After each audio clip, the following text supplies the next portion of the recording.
નમસ્કાર વાલા પેન્શનર મિત્રો, સ્વાગત છે આપનું આપણી આ યુટ્યુબ ચેનલ ભાવેશ મકવાણા ન્યૂઝમાં।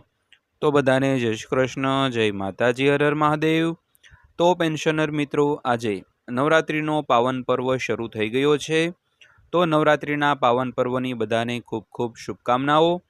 તો માતાજી તમને ખૂબ તંદુરસ્ત રાખે, સુખ સમૃદ્ધિ અને શાંતિ આપે તેવી માતાજીના ચરણોમાં પ્રાર્થના કરીએ છીએ। તો આજના વિડીયોમાં આપણે વાત કરશું કે નવરાત્રિના પાવન દિવસે પેન્શનરો અને સરકારી કર્મચારીઓ માટે આવ્યા છે એક મોટા ખુશખબર। તો પેન્શનરો અને કર્મચારીઓ હવે ગરબે ઝૂમો, કારણ કે માહિતી તમારા માટે ખૂબ જ અગત્યની છે અને સરકારે મોટી જાહેરાત કરી છે। તેની આજના વિડીયોમાં આપણે વિગતવાર વાત કરવાના છીએ, એટલે વિડીયો તમે ખાસ અંત સુધી જોઈ લેજો। તો વાત કરીએ તો ગુજરાતના જાહેર સાહસના કર્મચારીઓ માટે એક ગુડ ન્યૂઝ આવી રહ્યા છે। તો 7મા પગાર પંચ મુજબ હવે લઘુત્તમ પેન્શનમાં છે તે વધારો કરવામાં આવ્યો છે। તો વાત કરીએ વિગતવાર, તો good news for government of employees. તો ગુજરાત સરકારના જાહેર સાહસો બોર્ડ અને કોર્પોરેશનમાં કાયમી ધોરણે સમાવિષ્ટ થયેલા કર્મચારીઓના હિતમાં એક મહત્વપૂર્ણ નિર્ણય છે તે લેવામાં આવ્યો છે। તો ગુજરાત સરકારના નાણાં વિભાગે એક ઠરાવ પસાર કરીને આ કર્મચારીઓ માટે 7મા પગાર પંચ અનુસાર માસિક લઘુત્તમ પેન્શન ₹9,000 સુનિશ્ચિત કર્યું છે અને આ નિર્ણયનો અમલ છે તે 1 ઓક્ટોબર 2025થી કરવામાં આવશે। તો મિત્રો, ગુજરાત સરકારના નાણાં વિભાગ દ્વારા એક ઠરાવ પસાર કરવામાં આવ્યો છે અને તે મુજબ જે 7મા પગાર પંચ અનુસાર માસિક લઘુત્તમ પેન્શનમાં ₹9,000 છે તે વધારવામાં આવ્યું છે અને આ નિર્ણયનો અમલ છે તે 1 ઓક્ટોબર 2025થી કરવામાં આવશે। તો વાત કરીએ તો રાજ્ય સરકારે આપી છે એક મોટી રાહત। તો નાણાં વિભાગ દ્વારા જારી કરાયેલા ઠરાવની પ્રસ્તાવનામાં સ્પષ્ટપણે જણાવવામાં આવ્યું છે કે રાજ્ય સરકારમાંથી જાહેર સાહસોમાં કાયમી ધોરણે સમાવિષ્ટ થયેલા કર્મચારીઓને 7મા પગાર પંચ મુજબ લઘુત્તમ પેન્શન ચૂકવવા અંગેની બાબત સરકારની સક્રિય વિચારણા હેઠળ હતી। તો અગાઉ રાજ્ય સરકારના અને અન્ય પેન્શનરોને 7મા પગાર પંચનો લાભ આપવામાં આવ્યો હતો અને આ એબ્સોર્બ થયેલા પેન્શનરો માટે એક અલગથી હુકમ કરવાની પણ જોગવાઈ રાખવામાં આવી હતી।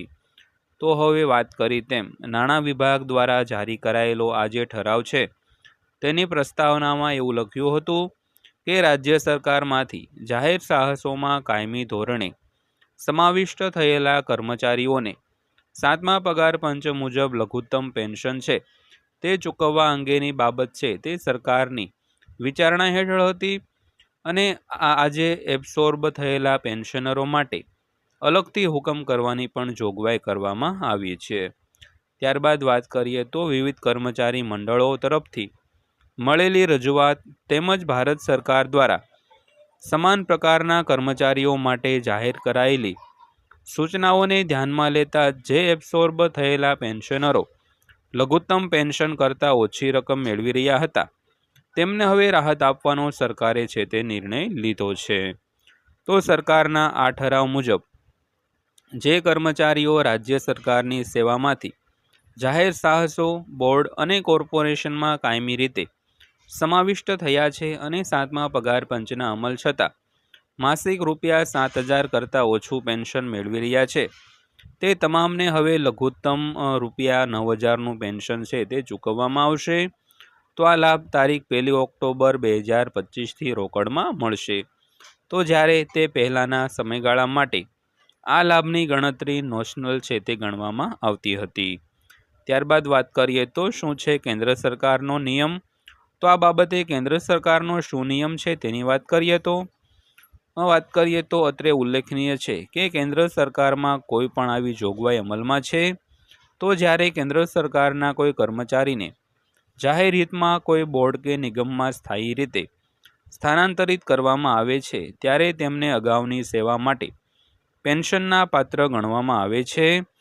તો જો અગાઉ તેમણે પેન્શન માટેની લાયકાત પૂર્ણ કરી હોય તો કેન્દ્રીય પેન્શન નિયમો હેઠળ આવા કર્મચારીઓને નિવૃત્તિ બાદ માસિક પેન્શન, ગ્રેચ્યુઇટી અને અન્ય લાભો પણ મળવાપાત્ર છે મિત્રો.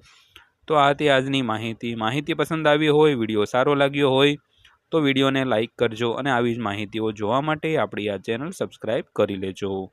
તો ફરીવાર પાછા મળીશું એક નવા વિડીયો સાથે, નવી માહિતી સાથે. ત્યાં સુધી સૌને જય હિન્દ, વંદે માતરમ.